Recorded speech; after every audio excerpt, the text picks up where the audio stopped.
श्री शिवाय नमस्तुभयम। दोस्तों, आप सभी लोग जानते हैं कि 5 फरवरी 2025 यानी बुधवार को पड़ रही है माघ महीने की अष्टमी तिथि। और दोस्तों, यह वह तिथि है जो माघ महीने में पड़ने वाली सबसे बड़ी तिथि है, क्योंकि यह बुधवार के दिन पड़ रही है और इसका बहुत ही बड़ा और विशेष महत्व होता है। पूज्य गुरु जी ने कहा है कि अगर कभी भी मौका लग जाए और माघ महीने की अष्टमी तिथि में बुधवार को पड़ जाए तो आप लोगों को 11 गेहूं के दाने का उपाय तो अवश्य ही करना चाहिए। इन दोनों का संयोग बहुत ही कम आता है।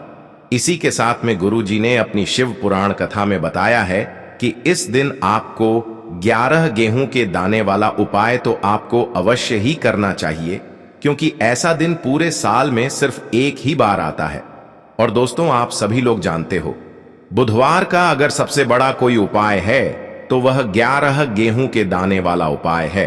तो दोस्तों, इस बुधवार के दिन आप लोगों को इस 11 गेहूं के दाने वाले उपाय को जरूर करना है।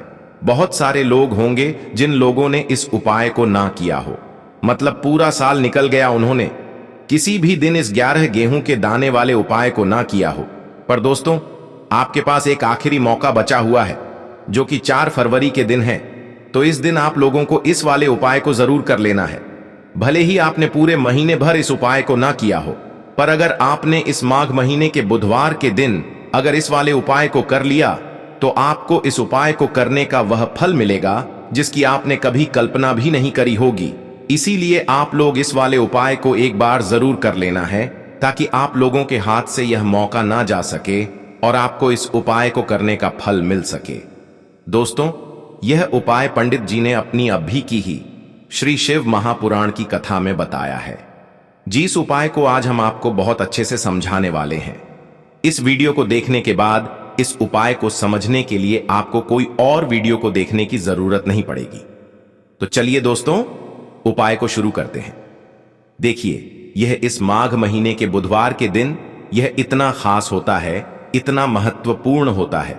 देखा गया है कभी कभी बड़े बड़े पूजा पाठ अनुष्ठान से जो मनोकामना पूर्ण नहीं होते, वो माघ महीने के बुधवार के दिन एक छोटे से उपाय करने से ही आपकी मनोकामना पूर्ण हो जाती है।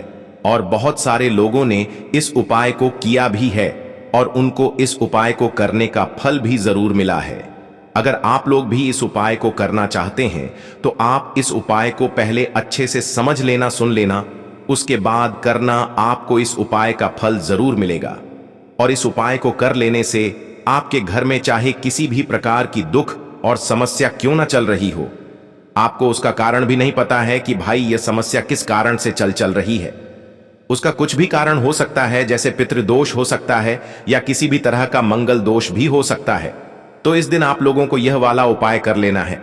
यह एक ऐसा उपाय है जिस उपाय को अगर किसी विशेष दिन पर किया जाए तो भाई उस विशेष दिन का जो है वह तो हमें मिलता ही मिलता है, पर हमने उस दिन पर इस उपाय को किया है तो हमें उससे भी बड़ा फल मिलता है, और फल बहुत जल्दी मिलता है, क्योंकि आप इस उपाय को बहुत ही बड़े और विशेष दिन पर कर रहे हो।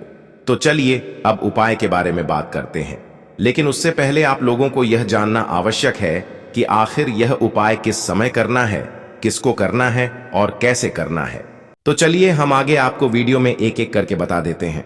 लेकिन उससे पहले अगर आप लोग हमारे चैनल पर पहली बार आए हैं या फिर मेरी आवाज आज पहली बार सुन रहे हैं, तो हमारे चैनल को सब्सक्राइब जरूर कर लेना और इस वीडियो को लाइक करके कमेंट बॉक्स में श्री शिवाय नमस्तुभयम ओम नमः शिवाय जरूर टाइप कर देना। और अपने फायदे के लिए, गरीबी दूर करने के लिए इस वीडियो को पूरा देख कर जाना। तो दोस्तों, इस 11 गेहूं के दाने वाले उपाय को हमें इस बुधवार के दिन कैसे करना है, किसको करना है, किस समय करना है और कहां पर करना है, ये सारे सवालों के जवाब आपको इस वीडियो में मिल जाएंगे। और जो ये वीडियो देखेगा भाई, उसको 11 गेहूं के दाने वाला उपाय जरूर करना चाहिए, क्योंकि इस दिन एक गेहूं के दाने का भी बहुत ही बड़ा और विशेष महत्व होता है। और जब बात आ जाए 11 गेहूं के दाने की, तो यह सोने पर सुहागा वाली बात हो जाती है और यह एक बहुत ही बड़ा उपाय हो जाता है इस बुधवार अष्टमी तिथि का। अब हम समझते हैं इस वाले उपाय को हमें करना किस समय है। 11 गेहूं के दाने वाले उपाय को हमें माघ महीने की बुधवार के दिन करना किस समय है। तो देखिए, इस उपाय को करने का जो समय है वह सुबह का समय है और शाम का समय भी है। अब देखिए, यहां पर हम मुख्य रूप से सुबह का समय नहीं बोलेंगे क्योंकि 5 फरवरी बुधवार का दिन है और इस दिन प्रदोष काल के समय का बहुत महत्व होता है। बाकी अगर सुबह के समय भी करेंगे तो भी अच्छा होगा, उसमें कोई भी दिक्कत वाली बात नहीं है। तो चलिए जानते हैं इस विशेष उपाय के बारे में। लेकिन उससे पहले एक प्रार्थना, अगर आप इस चैनल पर नए हैं तो आप इस वीडियो को लाइक करें, चैनल को सब्सक्राइब करें और कमेंट बॉक्स में आप अपनी राशि या अपना नाम जरूर डाल दें, क्योंकि हम राशि से जुड़ा भाग्य भी बताते हैं और भाग्य में चल रही परेशानियों को दूर करने के लिए वह आसान से आसान उपाय भी बताते हैं। तो चलिए अब हम अपने सबसे पहले उपाय की बात कर लेते हैं। देखो, गुरुजी ने कहा है कि अगर बुधवार के दिन अष्टमी पड़ जाए तो इस दिन आपको 11 गेहूं के दाने वाला उपाय तो अवश्य ही करना चाहिए। देखो, यह उपाय यदि आपके जीवन में कर्जा बहुत अधिक है, आपके जीवन में संकट बहुत अधिक रहते हैं, आपके ऊपर बहुत अधिक विपदा आ रही है, बार बार आपको अपने व्यापार में और अपने धन में हानि देखने को मिल रही है, यानी कि आपको प्रत्येक कार्य में हानि हो रही है, तो आपको यह उपाय करना चाहिए। देखिए, इस उपाय के लिए आपको 11 गेहूं के दाने आपको लेने हैं। ठीक है, 11 दाने लेने के बाद में आपको जरूरत होगी चावल के दानों की। 11 चावल के दाने और 11 गेहूं के दाने, और चावल के दाने खंडित नहीं होने चाहिए। अब आप कहोगे, भैया गेहूं कहां से लेने हैं?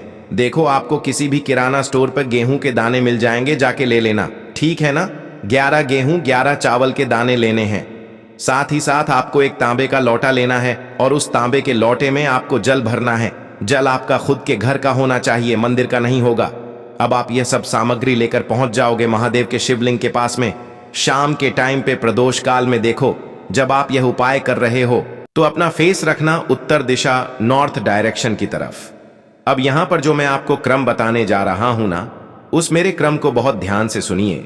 महादेव को अगर कोई सबसे प्रिय है ना, तो उनकी सबसे छोटी पुत्री, जिनका नाम है माता अशोक सुंदरी, जो आपके पास में चावल के 11 दाने हैं ना, उन चावल के 11 दानों को माता अशोक सुंदरी के स्थान पर आपको अपना नाम और गोत्र बोलते हुए समर्पित कर देने हैं, है ना। चावल के दानों को रखने के बाद में जो आपके पास में तांबे का लोटा है ना, उस तांबे के लोटे को कहीं पर भी हम जल नहीं चढ़, सिर्फ और सिर्फ माता पार्वती का जो हस्त कमल आपको दिख रहा है, यहीं पर गोल गोल आपको समर्पित करना है। उसी जल को और कहीं नहीं, ना तो माता अशोक सुंदरी के स्थान पर, ना तो शिवलिंग के ऊपर, सिर्फ आपको यहां पर गोल गोल जलाधारी पर आपको उस जल को समर्पित करना है।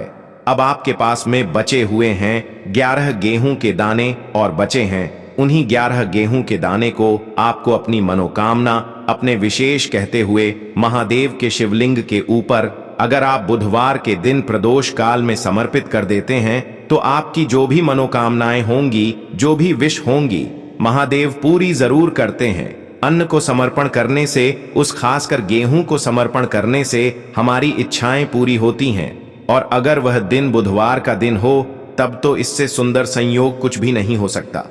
आपकी इच्छाओं को पूरा करने के लिए बहुत स्पेशल, बहुत प्यारा सा उपाय आप सभी को जरूर करना है। ध्यान में रखिएगा, यह उपाय प्रदोष काल में करना है। देखो, गुरुजी ने कहा है, भगवान शिव के शिवलिंग पर 33 कोटि देवी देवताओं का वास होता है। अगर हम शिवलिंग के सामने कुछ भी उपाय करते हैं तो हमारे सभी देवी देवता हमसे खुश हो जाते हैं। यह उपाय आपको अवश्य करना है। देखो, सुबह के टाइम नहीं कर सकते, ठीक है। अब बात करते हैं अगले उपाय की। देखिए, इस उपाय के लिए आपको मात्र एक लौंग का जोड़ा लेना है, यानी कि 2 फूल वाली लौंग लेनी है।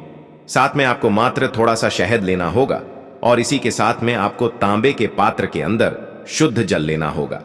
अब देखिए, इन सभी सामग्रियों को लेकर के आपको भगवान शिव के मंदिर में पहुंच जाना है। देखें, यह उपाय आप सुबह से लेकर शाम तक कर सकते हैं। तो वह सबसे पहले तो आपके पास जो 2 फूल वाली लौंग हैं, उन्हें आपको शहद के अंदर अच्छे से डुबो है, यानी कि दोनों लौंग पर आपको अच्छे से शहद का लेपन कर देना है। अब आपको जो आपके पास एक लोटा जल है, सबसे पहले तो उसे शिवलिंग पर धीरे धीरे समर्पित करना है और श्री शिवाय नमस्तुभयम इस मंत्र का जाप करते हुए समर्पित कर देना है। अब आपके पास जो 2 फूल वाली लौंग है शहद से, उसे आपको शिवलिंग पर अर्पित करना है और आपको प्रार्थना करनी है कि जीवन में जो रोग की स्थिति है वह समाप्त हो, जीवन के जो संकट और समस्याएं हैं वह सभी समाप्त हो, जीवन से जो कर्ज की समस्या है वह समाप्त हो। इस प्रकार से प्रार्थना करते हुए यह जो 2 फूल वाली लौंग ही शहद संयुक्त, इससे आपको शिवलिंग पर अर्पित कर देनी है। आपकी जो भी समस्या होगी इस बुधवार के दिन अवश्य ही समाप्त हो जाएगी। तो इस प्रकार से आपको पहला उपाय करना है। अब हम बात कर लेते हैं दूसरे उपाय के बारे में। देखो यह उपाय आपके लिए सर्वश्रेष्ठ होने वाला है। देखिए, इस उपाय के लिए आपको मात्र 5 हरे मूंग के दाने आपको साबुत लेने हैं, खंडित नहीं होने चाहिए। इस बात का ध्यान रखें। और इसी के साथ मैं आपको एक तांबे के पात्र के अंदर अपने घर से शुद्ध जल ले लेना है। अब दोस्तों, इन सभी सामग्रियों को लेकर के आपको सीधे पहुंच जाना है भगवान शिव के मंदिर में। देखिए, इस उपाय को भी आप सुबह भी कर सकते हैं और शाम के समय में भी कर सकते हैं। देखिए, भगवान शिव के मंदिर में पहुंचने के बाद आपके पास जो 5 हरे मूंग हैं, उनमें से पहला जो हरा मूंग है, आपको शिवलिंग के सामने जो नंदी महाराज होते हैं और उनका जो पैर उठा हुआ होता है, वहां पर आपको पहला हरा मूंग समर्पित कर देना है।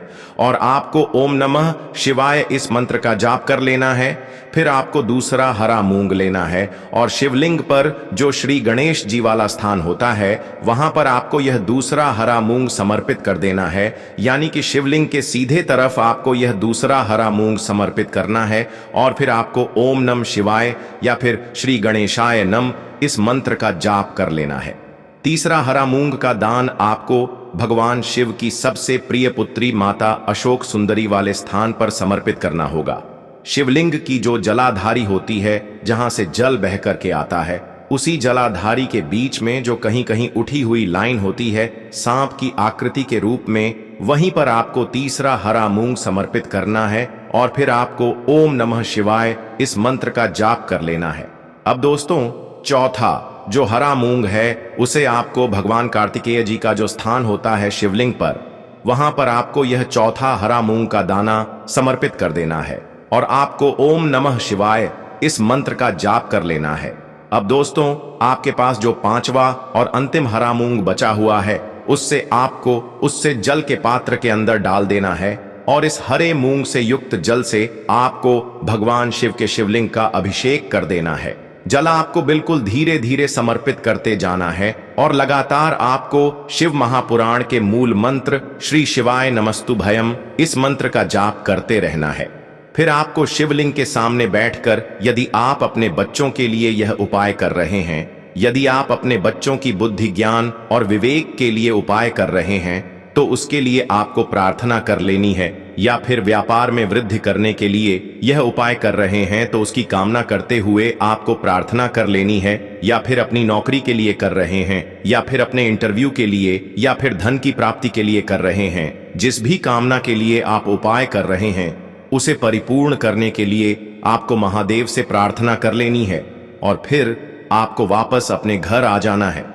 पूज्य गुरु जी ने कहा है कि जो भी व्यक्ति इस उपाय को कर लेता है, तो यकीन मानिए आपके जीवन की जो सारे संकट, कष्ट और बाधाएं ही वह सभी समाप्त होंगे। अब हम बात करते हैं अगले उपाय की। इस उपाय के लिए आपको एक दीपक लेना है। दीपक आप मिट्टी का भी ले सकते हैं और शुद्ध आटा मढ़कर उसका दीपक भी आप तैयार कर सकते हैं। दीपक के अंदर गोल बाती का प्रयोग करना है और दीपक के अंदर आपको शुद्ध घी का प्रयोग करना है। इसी के साथ मैं आपको एक फूल वाली लौंग लेनी होगी। अब यह एक दीपक और एक फूल वाली लौंग लेकर के सीधा आपको पहुंचना होगा बरगद के वृक्ष के। वहां पर देखिए, सबसे पहले तो आपके पास जो एक फूल वाली लौंग है, उससे आपको बरगद के वृक्ष की जड़ में समर्पित करना है। देखिए, अगर आपके जीवन में कोई भी बड़ा संकट आने वाला है, कोई भी बड़ा कष्ट आने वाला है, तो वह इस उपाय के माध्यम से दूर होने वाला है। महादेव की विशेष कृपा रहे कि जो भी संकट आपके जीवन में आने वाला होगा वह भी दूर हो जाएगा। तो आपको एक लौंग समर्पित करनी है बरगद के वृक्ष की जड़ में, और वहीं पर आपको जो है गोल बाती वाला दीपक जो आप लेकर के गए हैं, उससे भी वहां पर प्रज्वलित कर देना है। वटकेयर महादेव का स्मरण करते हुए देखिए, जब भी आपको जीवन में इस साल लगने लगे कि आपके जीवन में कुछ भी अच्छा नहीं चल रहा है, तब भी आपको ई उपाय करना है। तो इस प्रकार से आपको यह उपाय करना है। अब हम जान लेते हैं चौथे विशेष उपाय के बारे में। देखें, यदि आपके विवाह में, शादी में कोई भी समस्या आ रही है, यदि आपका जो कर्ज है वह दिन पर दिन बढ़ते ही जा रहा है, तो आपको यह चमत्कारी उपाय करना चाहिए। कोई भी समस्या अगर जीवन में है तो उसे दूर करने के लिए आपको ये उपाय करना चाहिए। मंगल दोष से जुई हुई समस्या भी है, तब भी आपको यह उपाय करना चाहिए। देखिए, इस उपाय के लिए आपको एक तांबे के पात्र के अंदर अपने घर से शुद्ध जल लेना है और इसी के साथ में आपको एक छुटकी लाल चंदन लेना होगा। अब आपको क्या करना है कि जो लाल चंदन आपने लिया है उसे आपको उससे जल के पात्र के अंदर डाल देना है और यह जल्द जो है आपको लाल चंदन से युक्त तैयार कर लेना है और यह लाल चंदन से युक्त जल आपको भगवान शिव के मंदिर में लेकर के पहुंचना है। लेकिन यह उपाय भी आप सुबह से लेकर के शाम तक कर सकते हैं। अब दोस्तों, यह जो लाल चंदन से युक्त जल है, इससे आपको भगवान शिव के शिवलिंग पर धीरे धीरे अर्पित कर देना है और आपको लगातार श्री शिवाय नमस्तुभयम इस मंत्र का जाप करते रहना है। देखिए, यदि आपके जीवन में विवाह से युद्ध समस्या चल रही है तो आपको मंगलेश्वर महादेव का स्मरण करना है, और जीवन में अधिक कर्ज की समस्या है तो आपको आरण मुक्तेश्वर महादेव का स्मरण करना है। देखना, एक दिन आपकी सब तरह की समस्या जल्दी ही समाप्त हो जाएगी। तो इस प्रकार से आपको यह चौथा उपाय करना है। अब हम जान लेते हैं अंतिम और पांचवें उपाय के बारे में। देखिए, बुधवार का दिन है और हनुमान जी भगवान शिव के रुद्र अवतार हैं, तो यह उपाय और भी खास हो जाता है। तो यह जो उपाय है विशेषकर आपको हनुमान जी के वहां पर ही करना होगा। देखिए, जब भी आपको ऐसा लगने लगे कि आपके जीवन में जो कर्ज है वह समाप्त ही नहीं हो पा रहा है, दिन प्रतिदिन बढ़ते ही जा रहा है, कष्ट जो है वह दिन प्रतिदिन बढ़ते ही जा रहे हैं, कष्ट जो है वह समाप्त ही नहीं हो पा रही है, यानी कि जीवन में जब भी कोई विपदा आती है, संकट आता है, तो हमें संकट मोचन हनुमान जी के मंदिर में जाना चाहिए। लेकिन यह उपाय बहुत ही खास है। इस उपाय के लिए आपको एक चौमुख दीपक तैयार करना होगा। आपको एक दीपक लेना है। दीपक के अंदर 4 बातियाई रुई की जो बत्तियां हैं उन्हें भी बना सकते हैं। अब आपको लेना है एक कटोरी सरसों का तेल, और अब इस दीपक के अंदर या तो आपको चमेली का तेल डालना है, या फिर जो आपने एक कटोरी सरसों का तेल लिया है उसमें आपको सरसों का तेल डालना है, और इसी के साथ में आपको मात्र एक फूल वाली लौंग भी लेनी है। देखिए, अब जो यह दीपक है और लौंग है, इन दोनों का आपको हनुमान जी के मंदिर में लेकर के पहुंचना है। अब सबसे पहले तो यह जो चौमुखी दीपक है इसे आपको हनुमान जी के सामने प्रज्वलित करना है। दीपक को प्रज्वलित करने के बाद आपको वहीं पर एक बार हनुमान चालीसा का पाठ करना है, या फिर आप आरण मोचक मंगल स्तोत्र का पाठ भी कर सकते हैं। अब आपके पास जो एक फूल वाली लोग है उनसे आपको अपने सीधे हाथ में रखना है। आपको प्रार्थना करनी है हनुमान जी से कि जीवन की जो भी संकट है, विपदा है, वह सभी आपकी कृपा से दूर हो। और यह जो एक लौंग है इससे भी आपको उससे चौमुखी दीपक के अंदर डाल देनी है और अपनी मनोकामना बोल देना है। गुरुजी कहते हैं कि कुछ दिनों में ही आपकी सब मनोकामना पूरी हो जाएगी। तो इस प्रकार से यह सुंदर सा और सरल सा उपाय करना है। तो दोस्तों, ये थे पूज्य गुरु जी द्वारा बताए गए कुछ बहुत ही खास उपाय। अगर आपको जानकारी अच्छी लगी हो तो वीडियो लाइक करिएगा। मिलते हैं फिर एक नए वीडियो के साथ। श्री शिवाय नमस्तुभयम।